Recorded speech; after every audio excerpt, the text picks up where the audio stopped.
안녕하세요. 오늘 저희와 함께 좀 깊이 파고들어 볼 주제는요. 바로 상담에서 정말 중요한 기술 중 하나인 정보 제공입니다. 네, 안녕하세요. 상담 받을 때 어떤 정보를 또 언제 어떻게 받아야 나한테 정말 도움이 될까? 이런 생각 해보신 적 있으시죠? 아니면 뭐 주변 사람한테 조언이랍시고 정보를 건넸다가 오히려 좀 관계가 서먹해진 경험 같은 거요? 네. 그런 경우들이 종종 있죠. 정보 제공이라는 게 사실 그냥 사실을 알려주는 걸 넘어서요.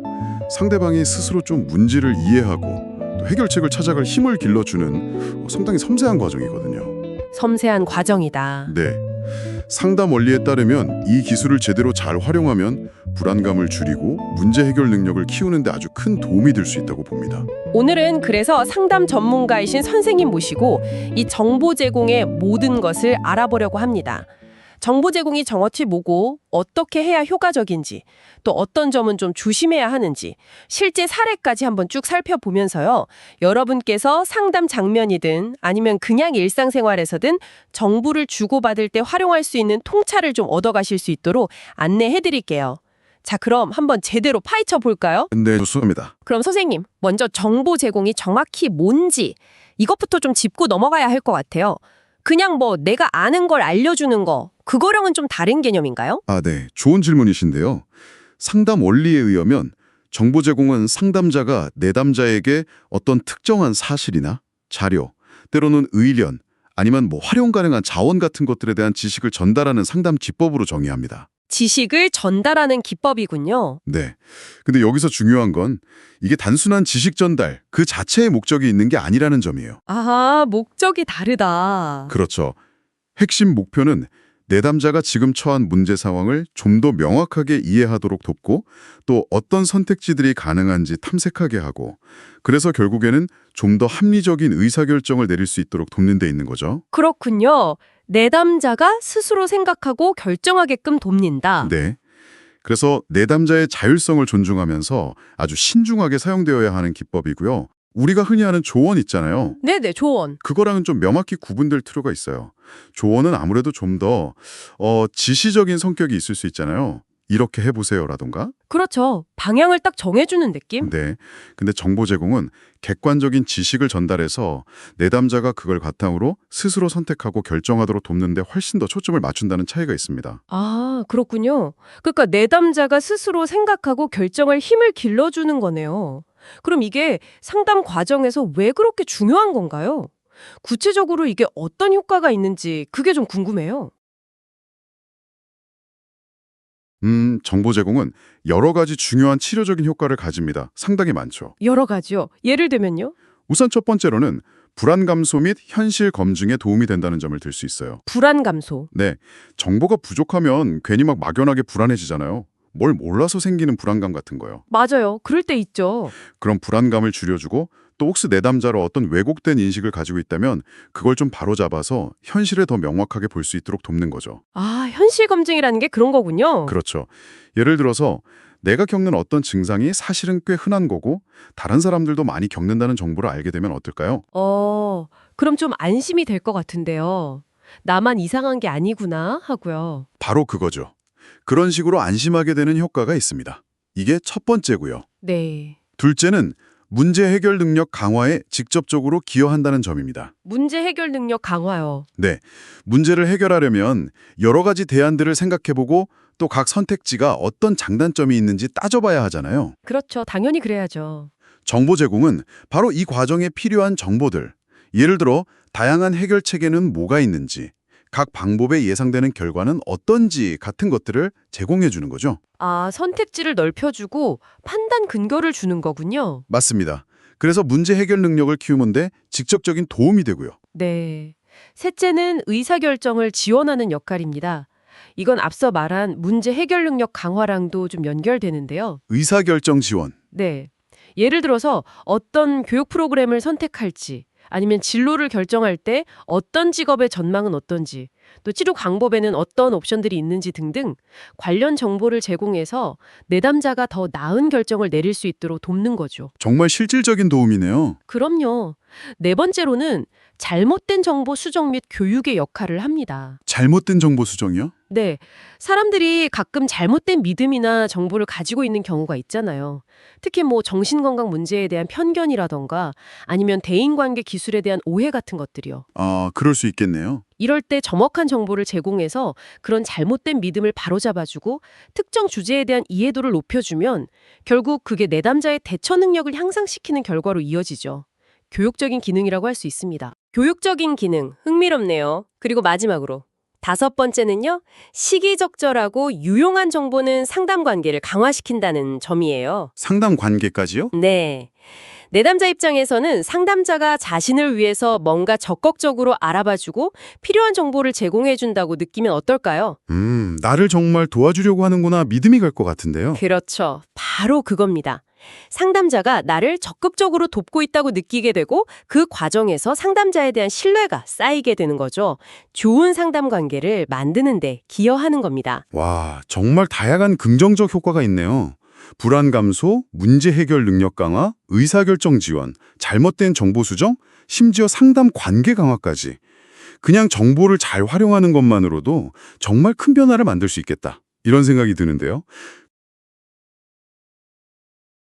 그럼 상담자는 이 중요한 정보 제공을 어떻게 해야 효과적으로 할 수 있을까요? 어떤 종류의 정보를 줄 수 있는지 그 종류부터 좀 알아볼까요? 아까 잠깐 언급하셨지만 좀 더 자세히요. 네, 그것도 중요하죠. 상담 원리에 따라서 보면 정말 다양한 유형의 정보를 활용할 수가 있어요. 어떤 것들이 있을까요? 일단 사실적 정보가 있습니다. 말 그대로 객관적인 사실이나 데이터를 제공하는 거예요. 예를 들면 특정 질병의 증상은 어떻다. 관련된 통계 자료는 이렇다. 혹은 어떤 법률 정보 같은 것들이요. 아, 객관적인 팩트들. 네. 그리고 자원 정보도 많이 활용됩니다. 내담자가 도움을 받을 수 있는 지역사회 지원단체라던가 다른 전문가들 아니면 관련 서적이나 웹사이트 같은 활용 가능한 자원을 안내해 주는 거죠. 네, 어디에 도움을 청할 수 있는지 알려주는 거군요. 그렇죠. 또 피드백으로서의 정보라는 것도 있어요. 이건 좀 다른 결인데 상담자가 관찰한 내담자의 행동이나 반응에 대한 정보를 주는 거예요. 중요한 건 비평가적으로 전달해야 한다는 거죠. 상담자가 본 내담자의 모습에 대한 정보? 그건 왜 주나요? 내담자가 스스로를 좀 더 객관적으로 인식하도록 돕기 위해서입니다. 제가 보기에는 하실 때 이런 반응을 보이시는 것 같아요. 와 같은 방식으로요. 자기인식을 돕는 거죠. 아하, 자기인식을 위한 거울 같은 역할이네요. 네, 그렇게 볼 수 있습니다. 그리고 대안적 관점 제공도 정보 제공의 한 형태예요. 어떤 문제에 대해서 내담자가 기존에 생각하던 방식과는 다른 방식으로 한번 생각해 보도록 새로운 관점이나 해석을 제시하는 거죠. 다른 시각을 열어주는 거군요. 맞습니다. 사고의 유연성을 높이는 데 도움이 되죠. 마지막으로 과정 정보라는 것도 있습니다. 이건 상담 자체에 대한 정보인데요. 예를 들어 상담 목표는 무엇인지, 앞으로 상담은 어떻게 진행될 건지, 비밀 보장은 어떻게 되는지 같은 것들이요. 아, 상담 자체에 대한 안내 같은 거네요. 네, 특히 상담 초기에 내담자의 불안을 줄이고 라포를 형성하는 데 아주 중요합니다. 와, 정말 다양한 종류의 정보가 있네요. 사실 정보, 자원 정보, 피드백, 대안적 관점, 과정 정보까지. 근데 선생님, 이런 정보들을 그냥 전달한다고 해서 다 효과적인 건 아닐 것 같아요. 그죠? 어떤 점을 특히 신경 써야 할까요? 아, 그럼요. 아주 중요한 포인트입니다. 그냥 정보를 던져주는 게 아니죠. 효과적인 정보 제공을 위해서는 몇 가지 정말 중요한 원칙들을 고려해야 합니다. 원칙들이요? 어떤 것들인가요? 첫째는 시기 적절성이에요. 타이밍이죠, 타이밍. 타이밍이 중요하다. 네. 내담자가 그 정보를 받아들일 준비가 되었을 때, 그리고 그 정보가 가장 필요하다고 느껴지는 바로 그 시점에 제공해야 효과가 극대화됩니다. 너무 이르거나 너무 늦으면 효과가 떨어지거나 오히려 방해가 될 수도 있어요. 그럼 그 타이밍은 어떻게 알 수 있죠? 그게 참 어려운 부분이긴 한데요. 내담자의 반응을 잘 살피고 대화의 맥락을 파악하는 게 중요하죠. 그리고 정보를 주기 전에 혹시 이 부분에 대해서 제가 아는 정보를 좀 드려도 괜찮을까요? 이렇게 먼저 허락을 구하는 것도 아주 좋은 방법입니다. 아, 먼저 물어보는 거요? 네. 내담자의 준비도를 확인하고 존중하는 태도를 보여주는 거죠. 둘째는 명확성과 간결성입니다. 명확하고 간결하게. 네. 아무리 좋은 정보라도 어렵거나 장황하게 전달하면 내담자가 이해하기 어렵잖아요. 쉬운 언어를 사용해서 명확하고 또 간결하게 핵심 위주로 전달해야 합니다. 전문 용어는 가급적 피하고 꼭 써야 한다면 반드시 설명을 덧붙여야 하고요. 네, 알기 쉽게 전달하는 게 중요하군요. 그렇죠. 셋째는 객관성과 정확성입니다. 이건 뭐 기본 중에 기본이겠죠. 객관적이고 정확한 정보. 네. 제공하는 정보는 최신의 정확한 정보여야 하고 또 객관적인 출처에 기반해야 합니다. 여기서 중요한 게 상담자의 개인적인 의견이나 가치관과 객관적인 사실 정보는 명확히 구분해서 전달해야 한다는 거예요. 아, 상담자 개인의 생각과 사실을 혼동하지 않도록. 맞습니다. 넷째는 내담자 중심성입니다. 정보는 내담자 개개인의 특정한 필요와 상황에 맞춰져야 한다는 거죠. 아무리 좋은 정보라도 내담자에게 당장 필요 없거나 관련 없는 정보면 의미가 없겠죠. 그 사람에게 딱 맞는 정보여야 하는군요. 네. 다섯째는 정보의 양 조절입니다. 양 조절이요? 네. 한 번에 너무 많은 정보를 쏟아내면 내담자가 그걸 다 소화하기 어렵고 오히려 압도당할 수 있어요. 적절한 양으로 나누어서 제공하고 중간중간 내담자가 잘 이해하고 있는지 확인하는 과정이 필요합니다. 한 번에 너무 많이 주지 말고 나눠서? 그렇죠. 그리고 여섯 번째는 내담자 반응 확인 및 토론 유도입니다. 정보를 제공하고 끝나는 게 아니라 그 정보를 내담자가 어떻게 받아들였는지, 어떤 생각을 하는지 확인하고 함께 이야기 나눌 시간을 갖는 것이 아주 중요해요. 그냥 주고 끝이 아니군요. 네. 이 정보에 대해서 어떻게 생각하시나요? 라던가 이 정보가 지금 상황에 어떻게 적용될 수 있을까요? 같은 질문을 던져서 함께 탐색하는 거죠. 마지막으로 가장 중요한 원칙 중 하나인데요. 내담자 자율성 존중입니다. 자율성 존중? 네. 정보는 어디까지나 내담자의 선택을 돕기 위한 도구이지 상담자의 의견을 강요하거나 내담자를 특정 방향으로 유도하기 위한 수단이 되어서는 안 됩니다. 최종 결정은 전적으로 내담자의 몫이라는 점을 항상 명확히 해야 합니다. 네. 정보 제공의 원칙들, 정말 중요한 내용들이네요. 시기적절성, 명확성과 간결성, 객관성과 정확성, 내담자 중심성, 양 조절, 반응 확인과 토론, 그리고 자율성 존중까지. 아, 그런데 선생님, 이렇게 유용한 정보 제공도 혹시 잘못 사용하면 오히려 문제가 될 수도 있을 것 같다는 생각이 드는데요. 어떤 위험성이 있을까요? 네, 맞습니다. 정보 제공은 강력한 도구인 만큼 잘못 사용하면 부정적인 결과를 낳을 수도 있습니다.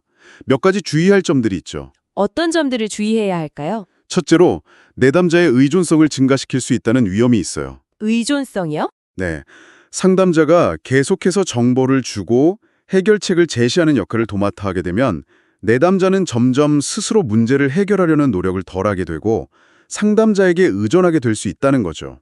아, 스스로 힘을 키우는 게 아니라 계속 도움만 받으려고 하게 되는 거군요. 그렇죠. 둘째는 상담자 중심의 상담으로 흘러갈 위험입니다. 상담자가 자신의 지식이나 경험, 가치관에 기반해서 일방적으로 정보를 전달하게 되면 상담의 초점이 내담자가 아니라 상담자에게 맞춰질 수 있다는 거죠. 상담이 주객전도 될 수 있겠네요. 네. 셋째는 내담자의 저항을 유발할 수도 있다는 점입니다. 정보가 너무 직접적이거나 아까 말한 것처럼 시기적으로 너무 이르거나 혹은 내담자의 가치관이나 신념과 맞지 않을 경우 내담자는 방어적인 태도를 보이거나 상담의 저항감을 느낄 수 있습니다. 아, 받아들일 준비가 안 됐는데 훅 들어오면 거부감이 들 수 있겠군요. 맞아요. 넷째는 잘못된 정보를 제공할 위험입니다. 상담자가 제공한 정보가 부정확하거나 편향된 것이라면 내담자는 그릇된 판단을 하거나 더 큰 혼란에 빠질 수 있겠죠. 이건 상담 관계에도 심각한 손상을 줄 수 있고요. 정보의 정확성이 그래서 중요하군요. 네. 마지막으로 앞서 양 조절의 중요성을 말씀드렸는데 정보 과부하의 위험입니다.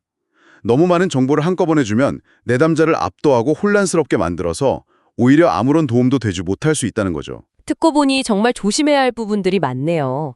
의존성 증가, 상담자 중심 진행, 저항 유발, 잘못된 정보 제공, 정보 과부하까지. 특히 상담이라는 전문적인 관계에서는 이런 문제들이 윤리적인 문제하고도 직결될 것 같아요. 아, 네. 아주 중요한 지점을 짚어주셨습니다. 정보 제공과 관련된 윤리적 고려사항은 상담자가 반드시 숙지하고 준수해야 하는 부분입니다. 어떤 윤리적 지침들이 있을까요? 우선 상담자는 자신의 능력의 한계를 명확히 인식해야 합니다. 능력의 한계요? 네. 상담자라고 해서 모든 분야의 전문가가 아니잖아요.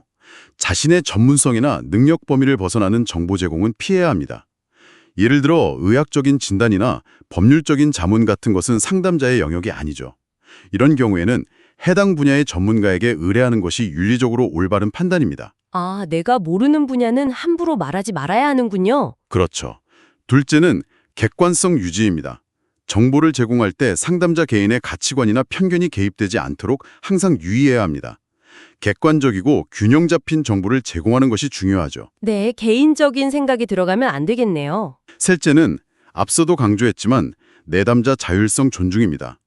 정보는 내담자의 자율적인 의사결정을 돕기 위한 것이어야 하지 상담자의 해결책을 강요하거나 내담자를 조종하려는 숨은 의도가 있어서는 절대 안 됩니다. 그렇죠. 그게 핵심이었죠. 넷째, 정확하고 시의적절한 정보를 제공해야 할 윤리적 책임이 있습니다. 제공하는 정보가 최신의 정확한 정보인지 항상 확인하고 필요한 시점에 제공해야 하죠.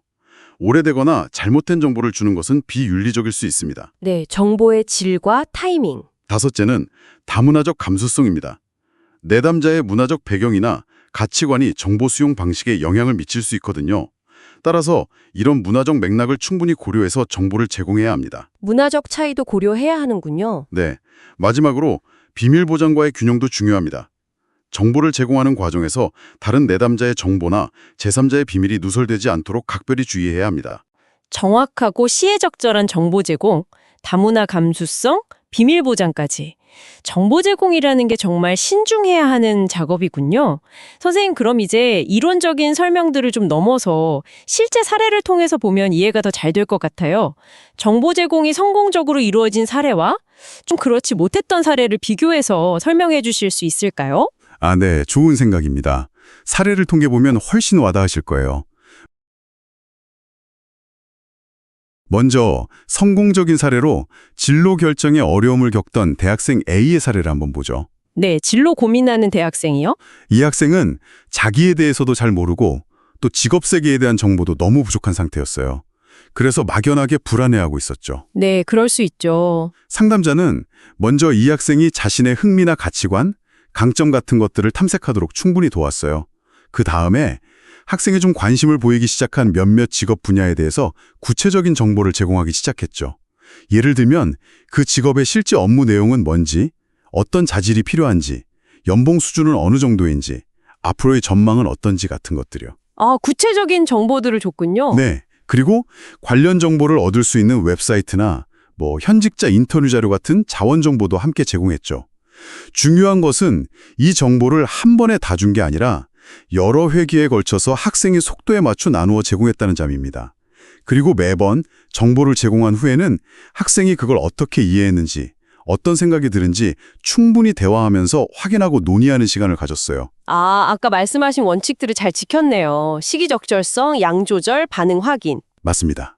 내담자 중심적으로 접근한 거죠. 그래서 결과는 어땠나요? 학생은 이전에는 전혀 몰랐던 직업들에 대해서도 알게 되고 각 직업의 현실적인 측면들을 이해하면서 막연했던 생각들을 구체화할 수 있었어요.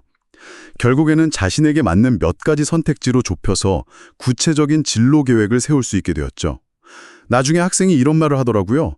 정보가 없어서 너무 막연하고 불안했는데 이렇게 구체적인 내용들을 알게 되니까 길이 보이는 것 같고 마음이 훨씬 편안해졌어요. 라고요. 와, 정말 성공적인 사례네요. 네. 이건 시기적절하고 내담자 중심적이며 정보의 양을 조절하고 내담자의 반응을 확인하며 자율성을 존중한 아주 효과적인 정보 제공의 좋은 예라고 할 수 있습니다. 반대로 좀 비효율적이거나 부적절했던 정보 제공 사례는 어떤 모습일까요? 예를 들어서 불안 증세로 힘들어하던 내담자 B다. 상담 중에 이렇게 물었다고 가정해보죠. 제가 생각하기에 이거 불안장애인 것 같아요. 혹시 약을 먹어야 할까요? 네, 그렇게 물어볼 수 있죠. 이때 상담자가 사실 의학적인 진단을 내릴 권한이 없잖아요. 그런데도 불구하고 네, 들어보니 불안장애가 맞는 것 같네요. 요즘 좋은 약들 많으니까 정신과 가셔서 항불안제 처방받으시는 게 좋겠어요.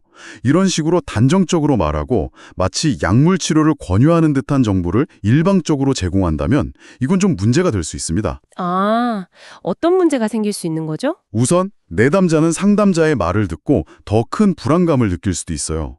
아, 내가 정말 심각한 병이구나 하고요. 그리고 상담자는 아까 말한 윤리지침 중 능력의 한계 인식을 위반한 셈이 되죠. 의학적 진단은 의사의 영역이니까요. 그렇네요.